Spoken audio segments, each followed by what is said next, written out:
y'all back with another episode of Perfect Talk. What it do, y'all? Episode 2. We in the building. Chilling. What's good with you, Keef?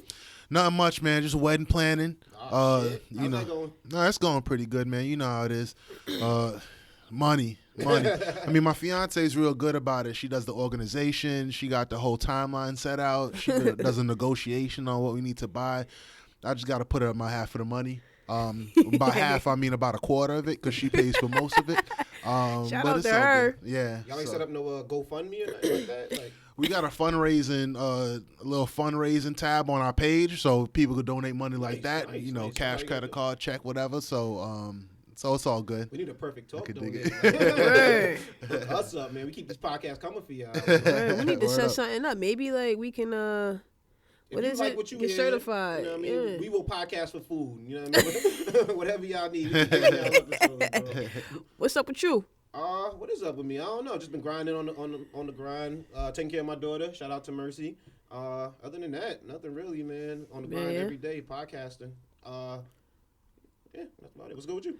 Yo, been DJing and moving around, Yeah, shucking and jiving. I am actually getting some new DJ equipment in the next couple of weeks, so I'm trying to get back into it a little bit more. So you might hear some new things coming from DJ Playboy. Yeah, I'm ready. Keep an eye out, y'all. I ain't gonna front. I haven't heard a Playboy joint in a Minute, man. People think I've been locked up or something. I'm free. I'm out. I'm back. word. Yeah, man, I ain't see Playboy in about 7 years. He came back diesel with I an was about to say 8-pack. With little legs and an 8-pack, just a diesel back. I was like, yo, man, what's going on with your legs? I thought he was in a wheelchair, but now my man he's just been away working out, just doing. I'm coming back from my spot. I'm on my Remy Ma right now. I'm coming back. Oh, God. That number one spot, man. Oh God. But let's get right into rapid fire, man. Let's go. Rapid fire segment where I'm just gonna throw some quick topics at y'all because it's been a busy week. I don't know. It definitely has. All of the Trump cabinet people, they done been arrested for espionage or something going on. Like, About that. Everybody gonna go down by the end of this presidency. But other than that, I mean, I know y'all trumped out there, so we're gonna talk about some other things. First one I want to talk about is your man Amare Stoudemire, former Knick, former Phoenix Suns player also. He's out there playing in Israel, and I believe he was asked a question about how he would feel about playing with a gay teammate. They asked him and some of his other teammates. Keith, do you have his response? Yeah, so he was asked by Israeli television show, how would you feel about having a gay teammate? Amari responds, I'm going to shower across the street. Make sure my change of clothes are around the corner. And I'm going to drive. Take a different route to the gym. Did you say all that? Yo. Unquote. Yeah, he did say all that. Yo. I mean, Your man's wild, bro. What is the mentality behind that? I know the homophobia, but what is the whole fear around it? Like, you don't gotta prove that you're extra against it for people to be like, okay, well, Amare Stoudemire must not be gay, or whatever it is you trying to get out of those statements. I understand as a grown man why that would come out of your mouth, but you know what I mean? Everybody's different, and ignorance. Amari has no chill. I guess Right. not. He did take a picture in like a bathtub of wine, if I'm not mistaken. So this is the mentality the person we're dealing with. Wait, a bathtub of wine, I believe though? so, yeah. Oh, Pull I that picture quit. up. I believe he took a I picture. quit. I quit. you know what? They got that hashtag like masculinity so fragile, that thing or whatever it's called, where people just, I don't know, like the masculinity is fragile. I thought it was bullshit, but like I think this is a very much an illustration of masculinity so fragile. But I can see the mind state, because before I had any gay friends or knew anything about the LGBTQ community, you hear things, all you have is what your friends say. You know what I'm saying? When I was a kid, thankfully, when I was like, I think about 19 years old, when I went away to boot camp for the Army, I met a gay dude, and I was like, man, kind of skittish around him. Then he explained, he's like, yo, I don't like all y'all. Like, all y'all ain't good looking. And I was like, that's right. Like, if you're attracted to dudes, you're not attracted to all dudes. I'm not attracted to all girls. Neither are all girls attracted to me. And it's really not all that different as far as the concept of how somebody who's gay or somebody who's straight operates. So, what he said is extremely ignorant. And I just think it's sad on his part, because I know he's had some exposure for a guy who's been rich for so long and having played in New York for so long.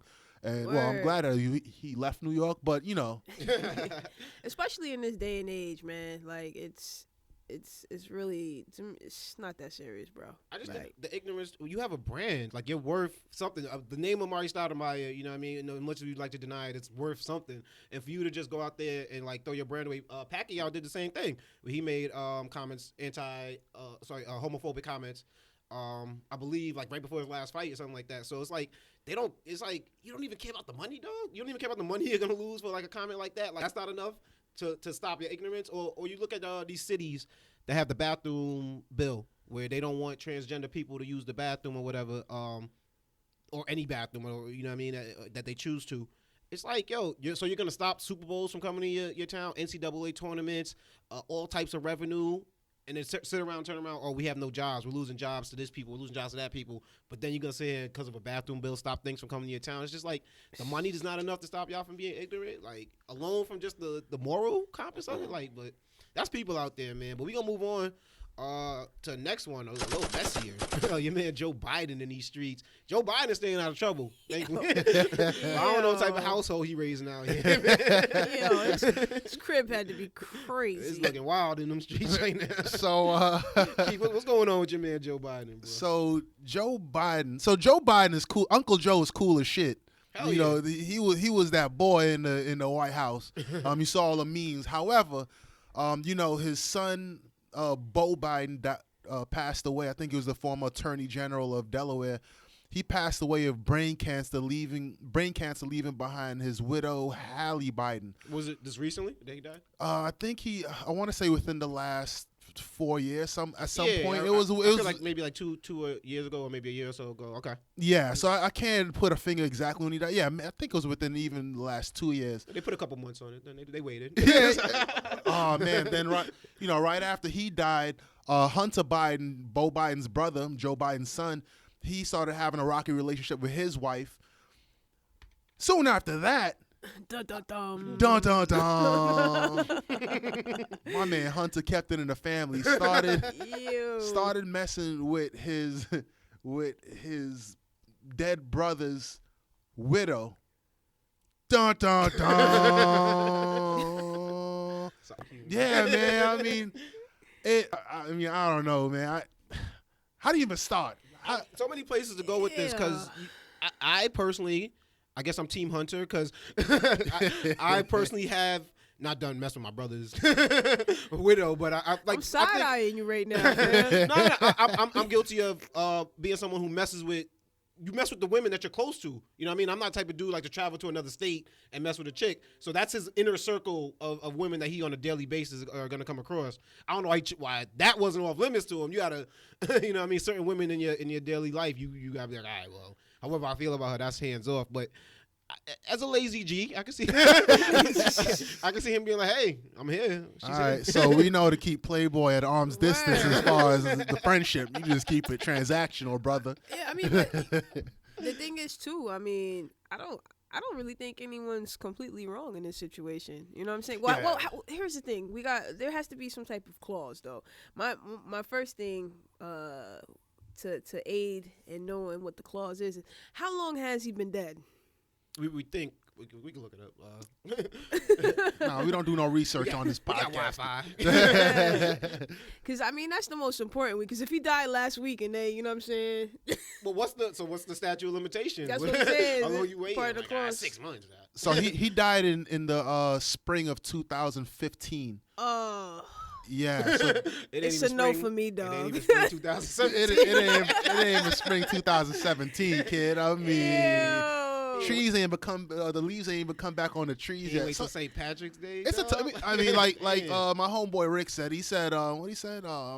Grief is an aphrodisiac or something like that. Bookstore Ricky. Bookstore Ricky, man. Yo, I mean, I can't judge because not that I've done it. So I know it sounds like I can't judge. You know, everybody went through the disclaimer on it now. me and my brothers. I got 2 brothers. We all share bitches. Who knows what they were feeling? You know what I'm saying? Like that was a close knit family, and you know, not to mention their family already went through grief. Hunter and Beau lost their mother in like the late 70s when they were kids. Okay. Oh, wow. So you know that family knows grief. So I mean, I don't know, dog. I can see how it happens. Though. It's not. I can see how it happens, but you have to have codes. You got to have. Well, no, because you got the grief from the death, and then you got the divorce he's going through. Yes, he needs someone to talk to. Yeah, and she right definitely here needs like, somebody to talk she's to, like, yeah. yo, I ain't talking to, you know what I mean? So I can see how that happens. I don't think it's definitely anything malicious. I think it's Nah, corny nah, how nah. the Daily News wants to throw it on the front page. and now all of a sudden, Well, what was whack was that the headline, I think on page 6, was something like, Beau Biden's widow and his brother is having an affair. It's not an affair. Like, they just got together. Oh, because he's not fully divorced yet. He's not. But he's in the middle of divorce. Yeah, he's been separated for quite a while from his wife, but they just haven't put them papers through yet. So I hate the way the media. That's the corniness of it. Oh yeah. my god, the media's awful nowadays. The headlines is outrageous. I stay seeing some. I'm liberal, so on my Facebook is just a bunch of liberal news, but it's always something like, Angela Rye owns Van Jones over complimenting Trump. I'm like, no, she didn't own him. Clickbait. They got you to click, though. They did want get you me to check click. it, so. Fuckers. can't take it back now. That's how they get you, though. I mean, but like, for even doing a show, I mean, we're doing a podcast. It's like, yo, we could jump on certain topics and be like, yo, we're going to talk about this because we know it's going to get some attention. But that's the corniness of putting Joe Biden's family on the page one. You know what I mean? Like, are you doing everything for the actual content, or are you doing it for the clicks? You know what I mean? So wait, so how would y'all feel if they had a child? If I was in their family or as me? I mean, just being, just looking for. How would I feel? Yeah. I could care less. They can, I mean, they two good-looking people. Y'all got to Google these people. Yeah. Joe Biden put up a good-looking family, and then they married good-looking. So, but if they had a child, though, that would be wild. Because her children, that's Hunter Biden's already their uncle. They have children. Oh, okay. So Beau Biden and Hallie Biden already have children. I don't like you heard that story about when Beau Biden got cancer and Joe Biden's like, oh man, I think I gotta sell the crib or something like that, and Obama's like, yo, nah, B, you ain't selling that crib. I got the bread. You know what I'm saying? I did not hear that story. Oh yeah, So Joe Obama Biden always tell that story. Obama gave him money. I can see. I don't think he needed to give him money, but he said, yo, if it comes to that, I will give you the bread. Don't sell your house. I got that audacity of hope bread. You know what I'm saying? Stacking up. So dreams of my father bread just chilling. So Sitting over here in the corner. sitting over there in the corner, I got it in the briefcase. So don't sell your house. But so yeah, because they had kids, because Beau was sick and he wasn't really able to work like that. He would have to resign from being Attorney General of Delaware and all that. So yeah. So they got kids. They very much have a family. Irish Catholic family.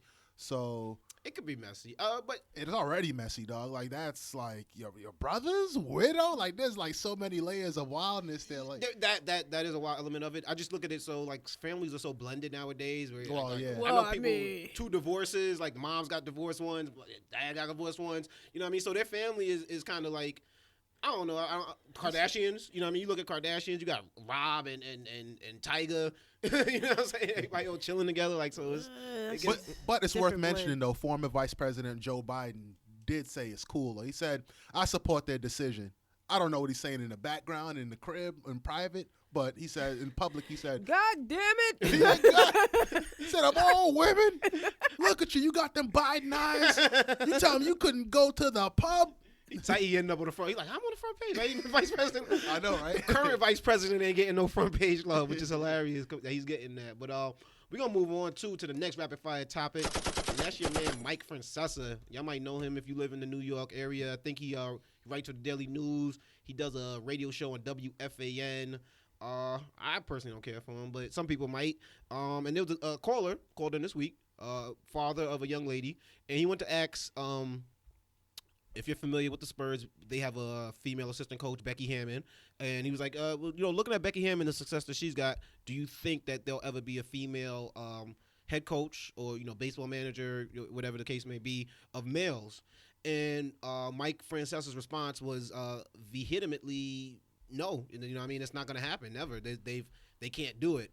As if like it could never happen. You know what I mean? There's absolutely not even one woman that could ever come along to do it. And I thought that was ridiculous. But I'll kick it to y'all because I thought this was a relevant topic for us. Like I said, Keef, you played basketball on the high school level. You had a female coach. And Niche, you played basketball on the high school level as well. So y'all might be able to speak to this a little bit better than I can. I'm going to throw the question out, though. Do you think a female coach could coach in the NBA, the NFL, Major League Baseball, a professional men's league? Hell yeah. Okay. I mean, there's unfortunately it's whack that this is even, you know what I'm saying, coming up, like, but for years women have always been questioned for whatever type of ability to even play a sport. So I mean, I don't see it really being I think we're good. We could definitely coach a sport. I mean, I think. Well, Keith, what is your response? I'll let you answer it. Yeah, so as you mentioned, I mean, when I was a kid, I had granted I wasn't a grown man, but when I was about 14, 15, I had a woman head coaching our team. Knowing that there's sexism existing, that's a clear challenge to a woman being a coach. There are personalities that a woman would have to deal with if she were a head coach of a professional basketball team. But if a woman was able to overcome those challenges and be a successful coach, then of course she should be a head coach. And I think it will happen. I think there'll be a woman president because all the vulnerabilities that people say a woman would have in these powerful roles, I think that they can overcome it. So when people speak these vulnerabilities as far as, would a locker room full of grown men really respect a woman leader, that is an issue. That is legitimate. For people who poo-poo that issue of will they respect it, that is a real concern. However, I think a woman will be able to overcome that concern because, women are smart. It's a personality thing. They'll know how to move or to navigate around those personalities to win games. That's the ultimate goal, right? To win games and put butts in seats. Yeah. And I think a woman's able to do that. As far as, they talk about can a woman barge into a men's locker room? I would hope not, because I'm fairly traditional in that sense. But if that's the biggest challenge that a woman faces, that she can't kick a locker room door in, I think a woman will be okay in a head coach's chair. Yeah, the media is kicking that door, and there's women in the media coming in those locker rooms. Exactly. At the end of the day, so if it's a comfort thing. I mean, men will get over it. And I think a lot of people point to Becky Hammon. I believe she coached the summer league.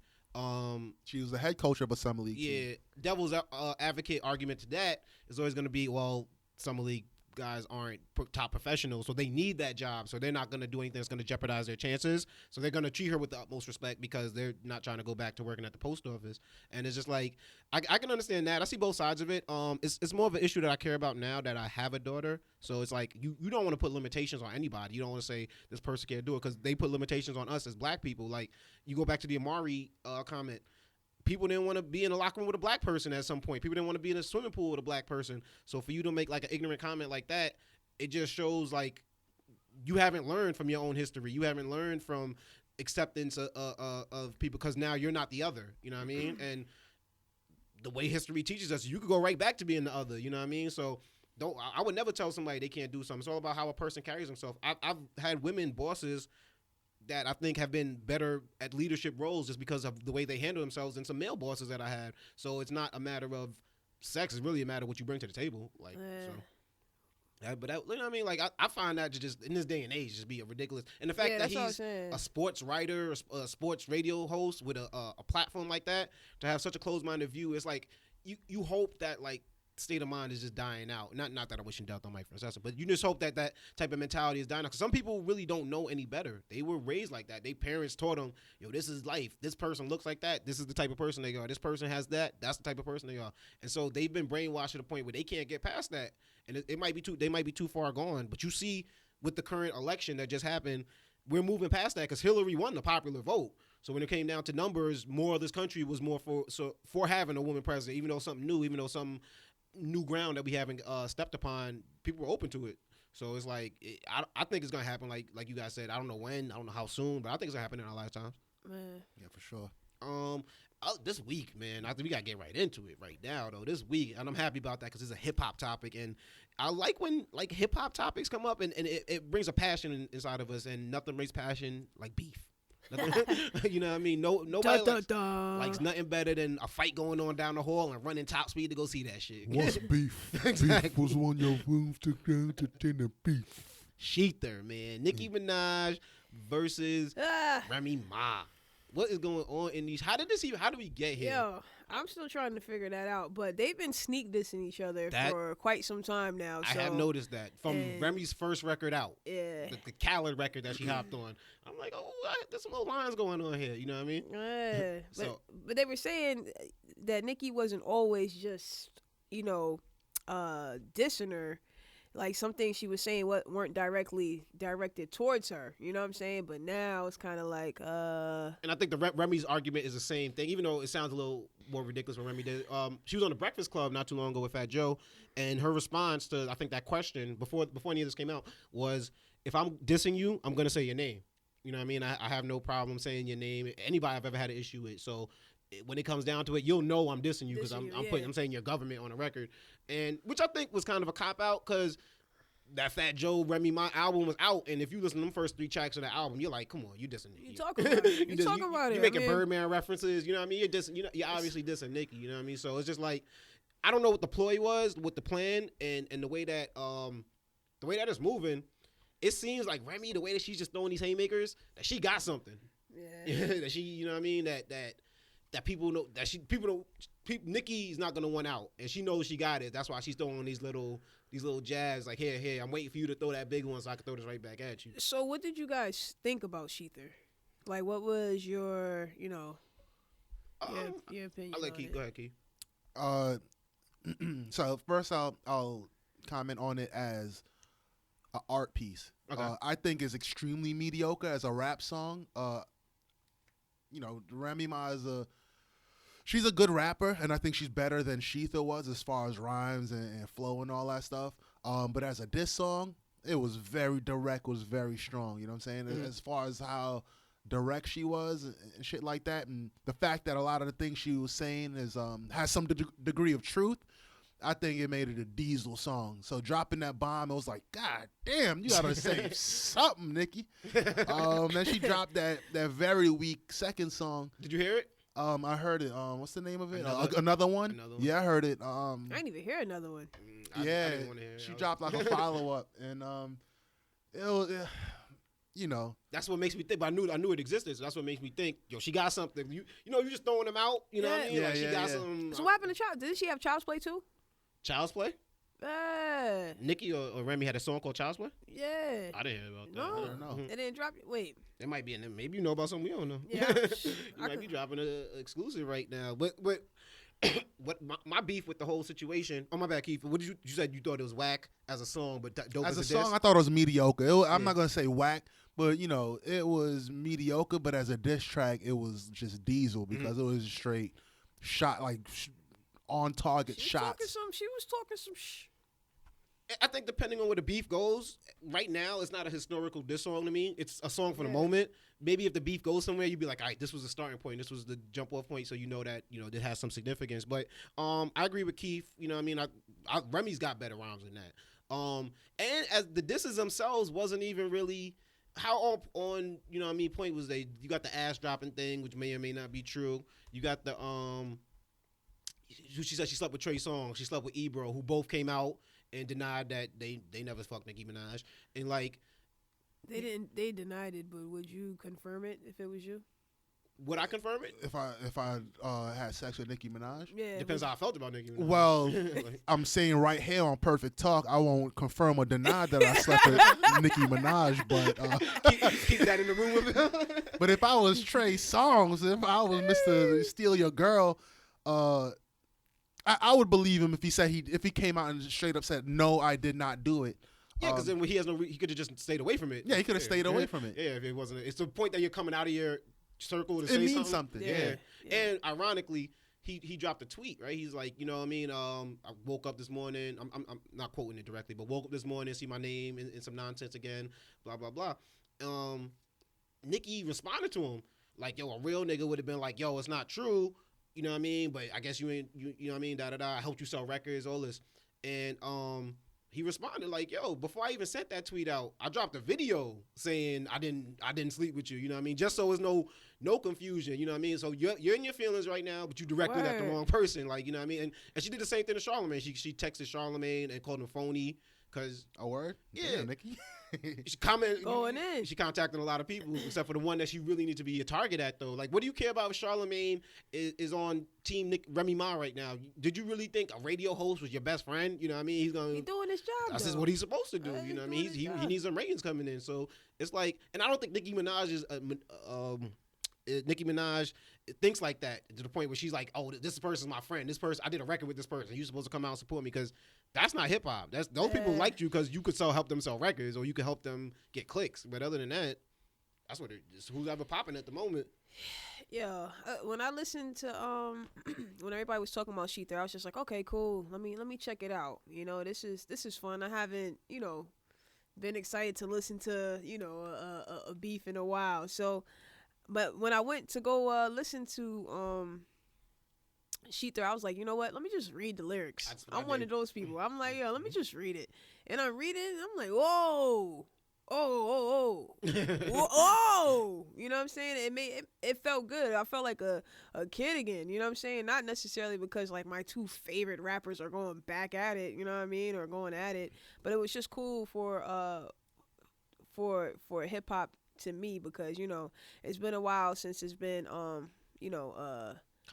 competition, and then also like with the females, you know what I'm saying, and that kind of made me feel away too, just because it's like, damn, two females, you know what I'm saying, going at it, like why do we have to have that? You know what I'm saying? You took the words out of my mouth. I felt like they were pushed into that situation. Like both from New York, you know what I'm saying, and we honestly, people can say whatever they want about Nicki and the type of music that she makes, but we need both of them for hip hop. You know what I'm saying? We need both of them ladies. We need. I'll say this too. I'm trying to choose my words wisely, but I'm about to speak. Unfortunately, when Nicki did come out, she created a wave of like girls who are insecure. I feel like, you know what I'm saying, these little girls, it can't look she like created that. this facade of what you're supposed to be and how the glitz, the glam, and I that's one thing I disliked, but I grew up off of Remy, you know what I'm saying, we used to play the records in the club and all that, so it's like, I grew up listening to Remy, but then with the whole Nicki, I didn't like what she painted pictures for, especially being a female. Okay. So it's like, but now it's just, she has had a nice run and a rise, but at the same time too, Remy went in. I felt like it was going to happen sooner or later anyway. Yeah. You know what I'm saying? Someone had to come at Ronda Rousey. You know what I mean? So you can't just keep knocking people out. And females, it's always females. Like, we can't just have more than one, we can only have one queen of rap and da-da-da. Yeah, like, it's always like that, man. You remember the Chris Rock joke? Smokey Robinson wasn't getting that Al Green. You know what I mean? Like, we can't all rock. Like, Taylor Swift ain't getting that Britney Spears. Like, there's enough money to go around. Demi Lovato eating, you know what I mean? Like, Well, Remy's from the school of rap where, there could only be one person at the top. She's from the battle circuit. Yeah. So you gotta think she I forgot who I heard say it, but they were like, Remy wasn't even making songs. She was just coming out spitting bars when you first heard her. So it was just like, that is a competitive background that she's coming from. Rap is also a competitive sport. So it's like, I like that point that Keef brought up to the that she's gonna come for that number one, that I gotta be the jugular. There can't be two of us on the top of this throne. But like, here's my beef, right?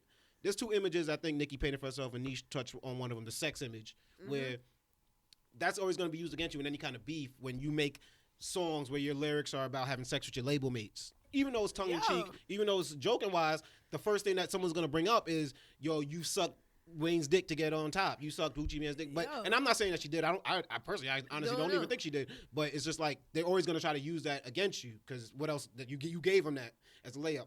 But the big thing where I think Nicki's painted in the corner is the gangster image that she wanted to portray when it was a white girl she was getting at. It reminds me, that was bad, because I mean, I see Nicki in like interviews and stuff, and she's like super duper smart. She seems pretty intellectual, and then like to portray that, like, oh, Miley, what's good? Come on, Miley Cyrus? At least do it to Taylor Swift. Taylor Swift got the reach. Taylor Swift got a tour, right? She got the reach. She could, you know what I'm saying? She could box you up with some jabs, but Miley Cyrus? That reminds me. Montana. We've all been in gifted classes. That reminds me of the girl that, you know what I mean, she's from the hood, but she's in the gifted classes with y'all, and when a white girl pops off the other side of the room, she quick to shut her down. Yeah. But when that girl from the regular classes, when I act a little ignorant in the lunchroom, you know what I mean, you start falling back. You're not talking as loud. Yeah, that one person who ain't even take earth science yet, they just you know they ain't got nothing to lose. They were like, AP what, nigga? What? That bitch will fuck you up. No regrets. You know no regrets at all. Shorty don't even pay for lunch. She got them full tickets. You know she coming at you. That's that reduced lunch ass whooping. that reduced lunch ass whooping ain't no joke, kid. It ain't no joke. She ain't stopping. She ain't stopping. She been waiting to whoop your ass. She gonna get you. You gonna catch this fade. Do you think Nicki can come back? Well, she has to, because she hasn't responded. I don't mean that.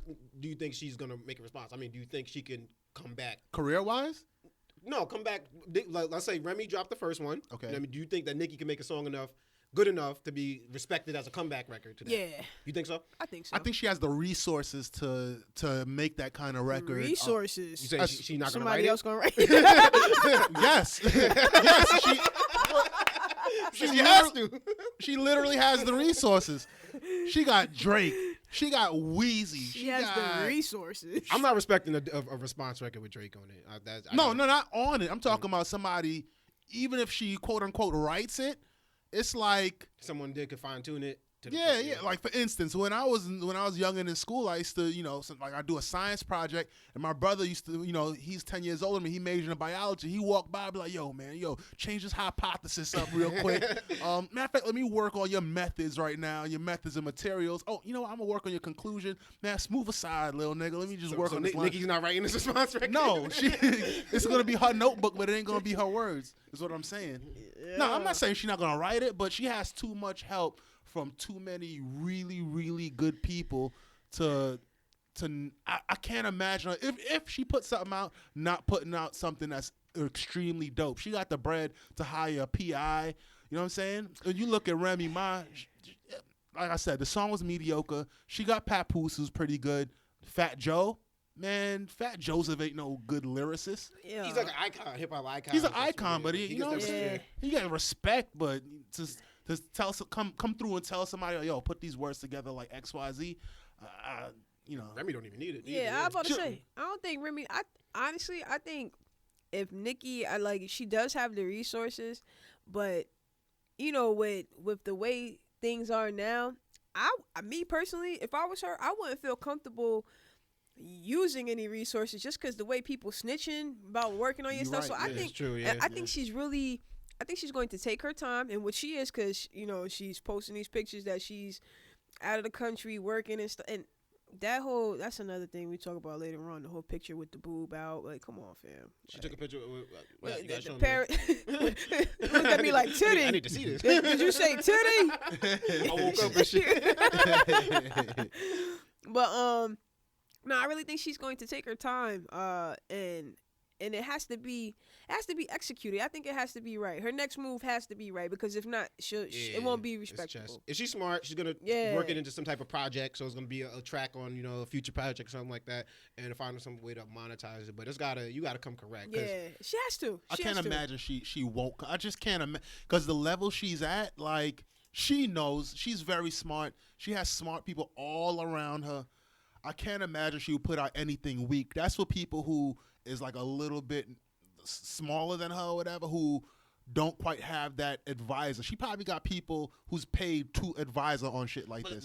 All right, so your first response to all this coming out is you put out an Instagram picture of Fat Joe and Remy Ma album sales, for an album that most people didn't even know was coming out. You know what I mean? I told a lot of people about that. You know what I mean? So not that the promotion was there, but your response is to first play the numbers game. It's like, nah, she wasn't talking numbers on that record. You know what I mean? She could have came on the record and was like, yo, I know you're gonna make more. You know what I mean? More this year than I am. Let's get that out the way. You know what I mean? So it's like, that first of all, it's like strike number one. Strike number two, contacting other artists and people that you feel aren't supporting you. I think so. It's like your decision making so far. And I'm not Nicki bashing. I'm trust me. I'm actually probably a Nicki Minaj fan more than I am a fan of her music, like herself, because I think as weird as she has been for the imagery for young black girls, at least she is a young black girl doing it, and she you know what I mean. She's successful. However she got there. She can always turn that around, you know what I mean? She can always paint a different picture now that she has that platform. So it's just like, I respect her for what she does, and I think it's better for the crowd. I want her to come back correct. I want her to come with a good record because I think it's better for the culture. I like, and you know, we always get on that whole like, yo, I like the old, this person, old. But I actually did dig the old Nicki when she first came out. Yeah. Oh, yeah, I like that, yeah. Yo. And then when she switched over, you know, like, 'cause she had stopped signing boobs and all that. I remember when she was a little ratch, but now, you know, well, I mean, a certain level of success, people are gonna use that against you, like, oh, she grabbed my boob a little funny, you know what I mean? Someone's gonna come and say something funny. So it's just like, and she lost a Kmart clothing deal, which I don't even know if most people knew about, but I think she lost like the same day the diss record that came out. So, but I don't think it's related. I'll be bugged out of Kmart somewhere. Where they based in, like, Olathe, Kansas? They like CEO like, Remy exclusive. It was like, wait, Shether? Remy sent it to them first. Like, yo, what are we gonna do? Remy Martin dropped Shether, and they had a board meeting. Meeting. Remy Martin dropped Shether. What are we gonna do? Well, I bring that up though because Nicki has endorsements, so now you got to think about how hard can you go. Yeah. You know what I mean? How crazy can Jay-Z didn't have to worry about his endorsements when he's getting that Prodigy, when he's getting that Nas, when he's dropping Super Ugly, you know what I mean, saying anything. So it's just like she has another level of money that can be lost. And it's not like she could just turn back to the traditional hip-hop crowd and just be like, yo, take me back like OJ, you know what I mean? Yeah. So it's just I don't think she's going to... If she chooses to come back, I don't think she's going to take into account her endorsements unless she says something crazy, like, you know, something about the Holocaust or something like that. But she's a rapper. That comes with the package for these people. I saw, what's the dude's name? Lil Yachty? Yeah. Dude got a Target commercial, kid. Yeah. Target commercial. Dude was wearing khakis and a red sweater, just hopping through. Now, who knows what he's going to put in his rap songs? You know what I'm saying? Who knows? They don't care. They don't even, they don't care. Target and Kmart and all these people, they know what comes with the packaging. So I think she can go as far as she wants unless she says something that's like politically out there, like something homophobic or something anti-Semitic or something like that. So, well, there was a picture floating around with Nicki on it saying something about her coming at Remy not being able to have a child. I heard about that. Lord. Yeah, it was like a miscarriage, something that they feel like that Nicki's gonna go for that. I pray to God. I thought Nicki said it already. Yeah, I pray to God that's not. I don't think so, because you mentioned it. I've heard other people mention it. It's like it's such the obvious way to go. Yeah, you can't. And plus, you know what, too? To me, I don't want to say it's a way to be classy about it, because, you know, it's a battle. So it's no hold bars. I don't think so. It's a battle because you don't know if your opponent's gonna hold bars. So now you're like, oh well, let me not go there on them, and then they drop the one thing on you. You know what I mean? So I can't imagine Nicki going there because Nicki Minaj is about what, like 32, 33 years old. She hasn't had a kid yet that we know about. I can't see her going for there. karma reasons. For karma reasons, I can't. Unless what she might do is get knocked up real quick just to make sure and be like, all right, I'm gonna use this lyric. Lauren London the game real quick. Drop the secret baby on it. So let me ask you this, because you mentioned about like the, you know, with Hove and I think you mentioned Hove and Nas. Do you think that this battle has the potential to be lived up to some of the greatest battles? Greatest rap battles? Only not because I think that the two competitors are going to be great rappers. I think Remy Ma has a little advantage over her in that respect. I think it will be. I think it has the possibility to be because they're the only ones making noise right now. And I know there's a lot of female rappers out there in the underground scene, but they're not getting that type of attention. Yeah. But in terms of the two big dogs, they're making noise, and who else is there? Yeah. I'll put it into context. I think when you look at the times now, you need something very historical you just need the right things in place for this fast-moving media environment, because this may not even be a story in the next 2 weeks unless Nicki puts something out or Remy Ma puts something else out, so they themselves have to keep it fresh. I think between Jigga and Nas, there were like, 4 diss songs between them. back and forth. Takeover, Ether, Super Ugly. You know, you got the little songs where they're sneak dissing each other. Yeah, the sneak diss is the I think Nas got one on the Lost tapes or whatever. They were legendary at that time, and that was at a time where when you think about what legendary is, we didn't have social media to keep consuming their stuff. When they dropped the album, we made it a point to go to FYE or Nobody Beats the Wiz or wherever we're going to go buy their album. And we all consumed it at the same time. Consumed it at the same time. We talked about it at the same time. So it made it a moment. When Jigga said dudes in barbershops saying who's the best MC, Biggie, Jay-Z, or Nas, like that was the truth. Nobody's in the barbershop or the nail salon saying who's the best MC. Is it Lil Yachty, Nicki Minaj, or Remy Ma?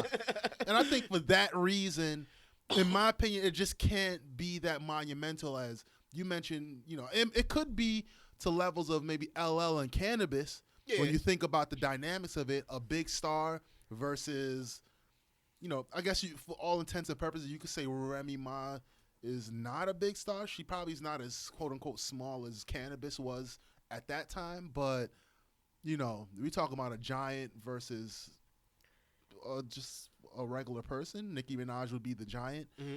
So I think that could make it big as far as somebody who's smaller trying to get at someone who's big shooting up. Yeah.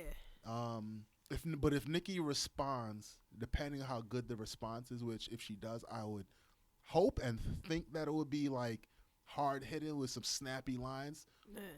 Does she have to respond? You guys think she has to respond? I hope I really. Or should she leave it alone? Like, what if you were on the advisory board? It depends. What do you want the hip hop crowd? Because she probably could keep hopping on Ariana Grande records and you know what I mean, Selena Gomez records or whatever the case may be, Jason Derulo, and keep doing her thing. And I don't think male hip hop guys are gonna be like, oh, Remy killed us, or let me not call Nicki Minaj to be on the record, because nothing against Remy Ma, but that look in the video of having Nicki Minaj in there doesn't really compare to having Remy Ma standing next to you. You know what I mean? Like, I think the Nicki Minaj look is gonna be a better visual. So it depends what she wants. Does she want the hip hop crowd? Like, you should want this. Yeah. You came up as a rapper. You yelling Miley was good. You're dissing Iggy Azalea for not writing rhymes, whether she is or not. So you come across to us like you do want it, but it's up to her. Does she want the hip hop respect? Yeah, I mean, honestly, before I felt like 100% she should not release anything, but with those facts, when you think about the how she's portraying herself as being like about that life, but with people who ain't about that life, like you said, she's screaming across the lunchroom at the girl who's paying full price for lunch. Mm-hmm. You know what I'm saying? This girl taking 3 AP classes. She's like, yo, you know, Iggy, what's good? Miley, what's good? I think I would say no, don't do it because you don't need to. When you talk about hip hop crowd, what is that crowd now? You know what I'm saying? Man. Is the hip hop crowd people who's loyal to mixtapes? What does that mean nowadays? You know what I'm saying? And that's you didn't even think about that, but like these young kids that are onto the new rappers, do they even care about Remy Ma, Nicki Minaj going back and forth in a lyrical battle? You know what I mean? Or because some of the rappers that they like can't freestyle. Right. I think they care for entertainment's purpose, but I don't think any one of them, and Nicki nor Remy, would lose steam with them if they didn't continue this beef. You know what I'm saying? Okay. Yeah. I think people appreciate Nicki's music, and I think aside from the music, people appreciate the packaging and the branding of how Nicki does it. I mean, say what you may, if you're for or against the, how she sexualizes herself. I think just from like a strategic point of view is having what's it called, the Pink Squad or whatever her crew like. Barbs. What's it called? Barbies. Like whatever it's called. Like she has whatever that thing is. People associate her with the color pink for some the pink, weird reason. She has her social media joint. She goes viral. She has her following. They not gonna leave her. And she's seen it with Meek just now. She's seen Meek get killed, and people still, his last project, you know what I mean, got support. People gonna make jokes. You live in an internet era where you're gonna have people cornier than you making jokes about you. That's just that's just the day and age. Exactly. And everyone has Photoshop and the ability to use a computer. But it's like, are you caught up in that, or you ain't caught up in like, yo, I just made a check from da-da-da last week. You know what I mean? So that's really where the concern is gonna come down to. And also, how do y'all feel about like sneak dissing versus the direct diss? For instance, like, was this more fun when they was going at each other and you was wondering they was going at each other? Yeah, you know what? It gave him more freedom, I think. Yeah, I'm a fan of sneak dissing. I mean, I love a lot of people who do it. I love Jay-Z and Drake. I'm about to say I love when Hov does it. Yeah. You know what I'm saying? Because it's like, yo, you know, everybody always said if Hov is really talking about him, then he gonna say something. I'm like, yo, did you not hear? I think he'd rather you not know. Yeah, you know what I mean? the triple entendres, the blatant sneak. Like, I think it's cool, and I think, you know what, it's like one of those things. Like, you know when it's for you. You know what I mean? Like, you know when somebody's talking about you. So it's like, okay, well, let me throw you a little jab back. You know what I'm saying? I'm gonna talk about something that only you and I know. Exactly. Real quick and make everybody else wonder. So I mean, the sneak dissing is cool. Especially when you know, it's just a sport. You know what I mean? It's just like a little contact hit. You know what I mean? Nobody's gonna call the foul. Yeah. You just gotta hit a little bit. It's all good. So yeah, I'm a fan of it. The competition of it though is good when someone just gets called out though. I think. And, you gotta respond like you guys say. So it's I think that from a artwork standpoint, the sneak dissing, I think you could get more out of it. You could hop on certain songs. There be people dissing songs with like affiliates of other people. Yeah. And you're like, yo, ain't you cool? What's his name? Like he chose to hop on that track to say something funny. So it's just like I think there's more. There's like a. It's more complex sometimes when you want to do it that way as opposed to just coming straight out. But there's also something to be said for someone coming out, looking you dead in your face and like, yo, what we doing? You know what I mean? So yeah. And that sneak dissing, I feel like it bubbles up too. Once you get to a certain point, then you know you gotta just say, "Listen, bitch," because you know I've been like Jadakiss, Beanie Siegel. I know you saying this about me. I know it's about me. Like, you know, and then the thing with sneak dissing is too, like, how long do you take these little shots for? You know what I'm saying? Like, it's like double dutch. Like, who's gonna actually say something first? You know what I'm saying? What's the point? It's like, yo, no other art form is dealing like that. Like, but hip hop is based on I could dance better than you, I could spray paint better than you, it's always I been could DJ better. Yeah, exactly. But it's just like, why are you so concerned with what the next band's doing? You shouldn't even be. It's like, yo, how if we making money, I'm making money, you making money. We both going to better homes. And when we first started this, it's like, why are we paying so much attention to each other? But that's. They can only be one. They can only be, you know what I mean, one head of the household. Like so. I mean, Niche just mentioned that hip hop was kind of based on that competition. When I think about, you know, where I'm from, back then the big word was hip hop culture. Look, I think KRS made that term up. But either way, it was like that hip hop culture, like it bred you to be competitive, and I think it's healthy. You know what I'm saying? Like everything I did in my life,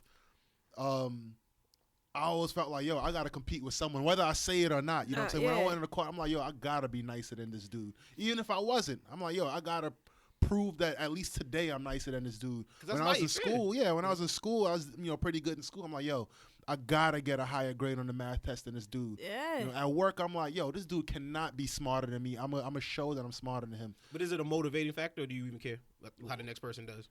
How you use it to motivate to some end, I care how. To some end, I care how they do. However, for me, it's a friendly kind of thing. You know what I'm saying? It guarantees your success. If they make more bread, like if I could give a dude, at work I could give a dude a recommendation, and they make more bread because of something I said, I totally support that.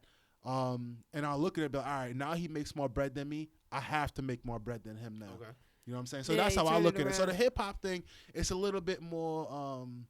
You know, a little bit more cantankerous, the competition, but I like it. The sneak dissing I like.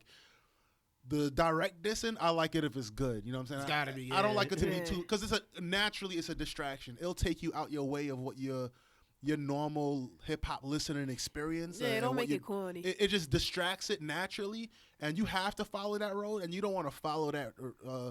Follow them down that path, and then it'd be whack. So like Jay-Z and Nas is wonderful.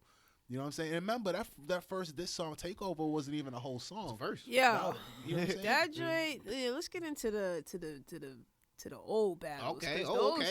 Those joints. I mean, yo, like I know y'all have y'all favorite ones, and like for me, I didn't grow up like in a hip hop influenced household. I grew up in a gospel strict home, you know what I'm saying? Shirley Caesar beef going on with BB and CC one.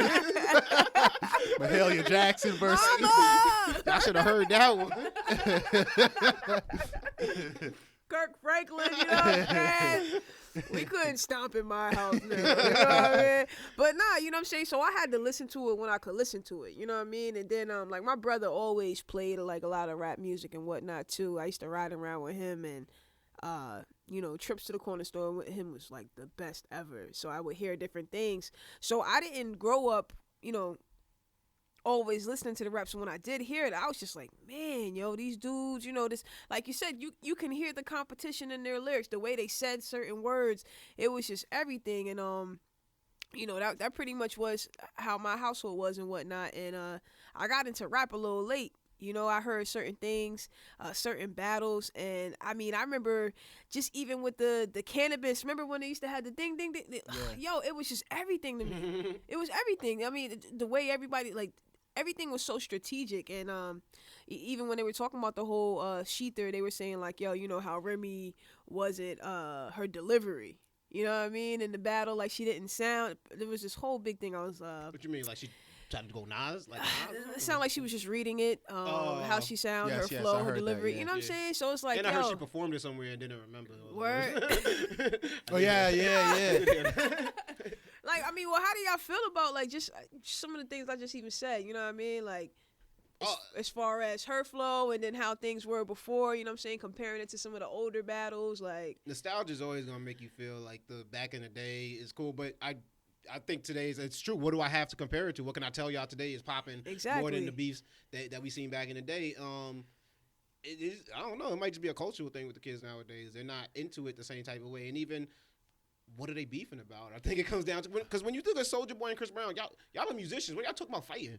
Where did that come from? Not that I want to hear y'all in a musical battle. Y'all can both go somewhere, but I'm just saying, how does that come as the first thing that y'all decide, yo? Child musicians too. Remember, man, they entire adult life, they've been rich. Wealthy. You know what I'm saying? Like, so. Yeah, bugging.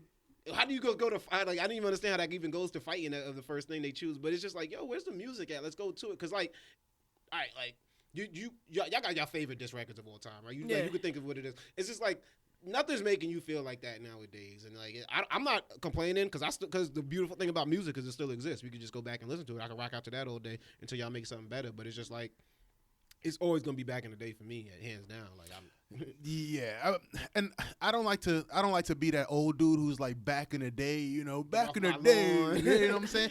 For instance, I think that Drake and Meek me was one of the best battles. I don't know if to call it a battle. I think this song from Drake is Drake. Really was Drake. You didn't see it coming. You know why, man? It's just like, you know, I like to read books. It's just like reading a good book and seeing somebody take a good or comedy. Somebody take a good, interesting angle on something. You know what I'm saying? Like, everybody could talk about Trump, but then somebody talks about Trump in a totally different kind of way. That's what Drake did. Drake essentially said, yo, I'm not bad.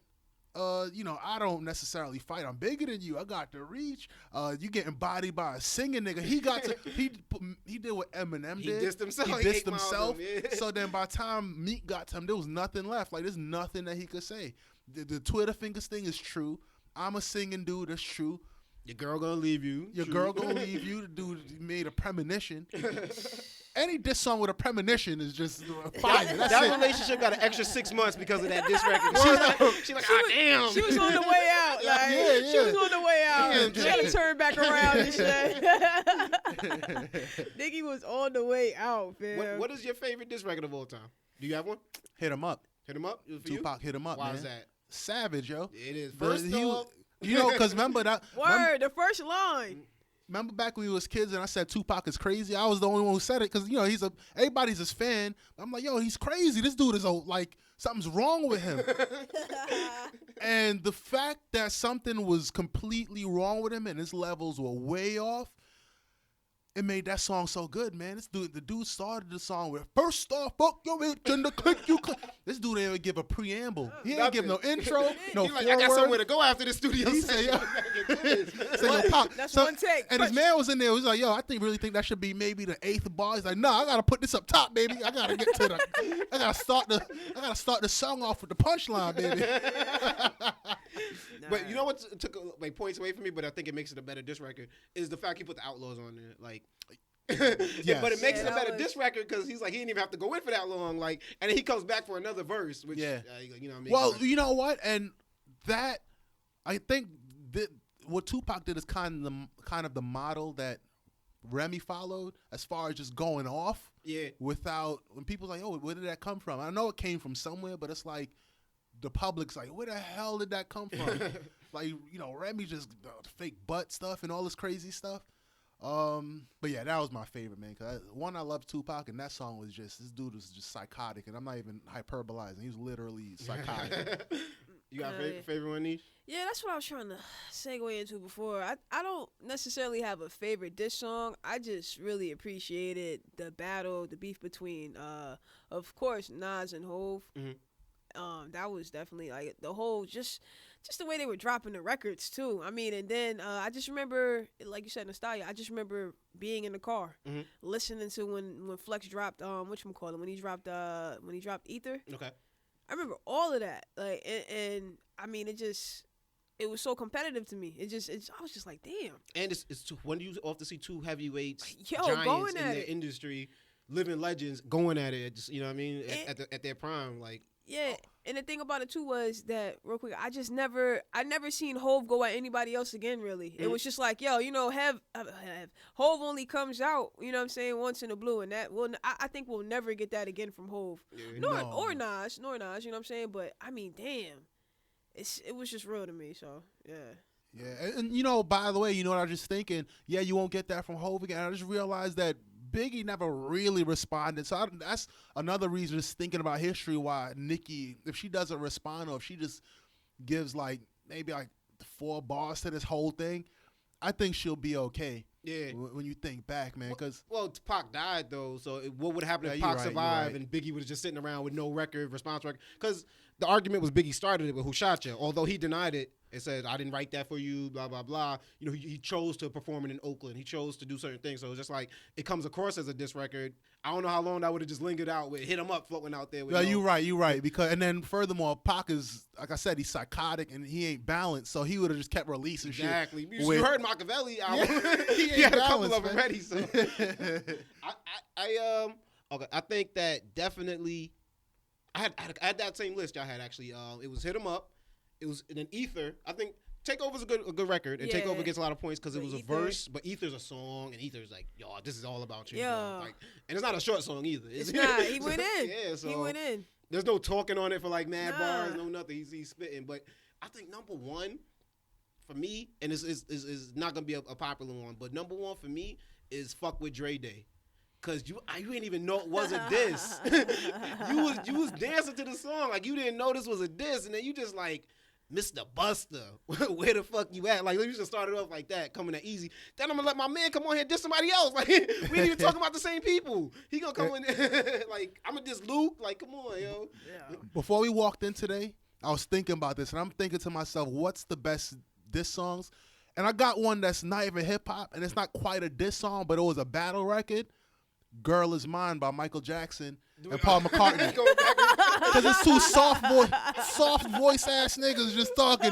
Hey, Paul, you know that girl. Let me tell you something, Mike. Let me tell you something, Michael. He called him Michael too, kid. That's like a British soft voice. Let me tell you something, Michael.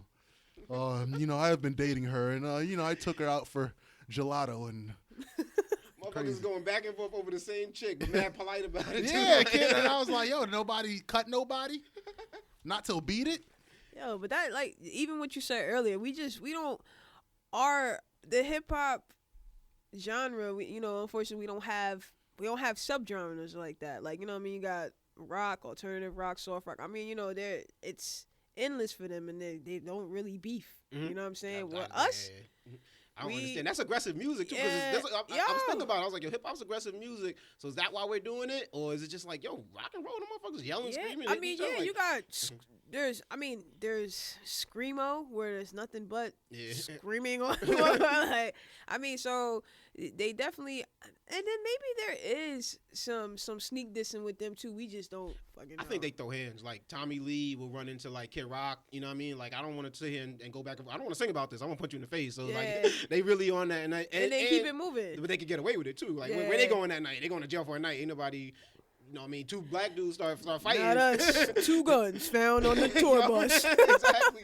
Like, why was y'all on the tour Fully bus? loaded clips, 8 ounces of weed. Then I think that content just ain't built to have any kind of competitive thing with another person. You know what I'm saying? When you think about their songs, A Struggle, it's against emotion or love. It's against drugs. It's against being bored because they always partying. But it's never against like, you know, Dude down the street. It's not a dude down the street. It's not a crew. It's not the cops. It's not, you know, it ain't people. Where rap is people, man. The cops is fucking with me. You know, landlord, bill, you know, got bills to pay. Landlords mess with me. The boss just fired me. My mom, struggle. On the corner. Mom Dukes. It's a struggle, and the struggle involves people. Where the struggle and all that rock stuff, a lot of times it's like a phenomenon or a thing that you can't touch. Feelings, fun. The only thing you could touch is drugs. You know what I'm saying? It's true. So, what about, because we talked about genres and subgenres. I mean, we have hip hop and then we have rap.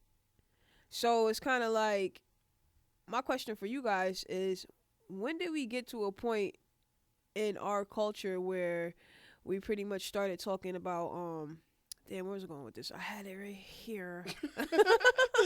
Fell off the wagon. I was smoking the cookies this morning, but apparently Niche was too. Yeah. But because with the separation between like hip hop and rap, or? That, and then like, you know, where do we? Because we were just talking about a whole bunch of, you know, just what rapping about the struggle. Where did we get to a point where we, you know, just started talking about all the glitz and the glam, like I see, like, in a lot of times with a lot of rappers, once they do start getting a lot of bit of money, you know what I'm saying, they start just really going one dimension with their rapping, you know what I'm saying, talking about what they do have, and, you know, part of the whole competition. So my thing with you guys, my question pretty much was, how do we get there? You know what I'm saying? Like, how do we get to a point where we do talk about the struggle? I mean, I guess rappers get tired of talking about the struggle, but it's like, yo, you know, it's a twofold thing, because then you got to think in these neighborhoods, right? You got drug dealers that they stand out with the jewelry and the cars just to show that they're not on the same level as everyone, although they live in the same neighborhood. So that's gonna bleed over into hip hop, where I'm gonna show you that I'm having some level of success, even if I'm not.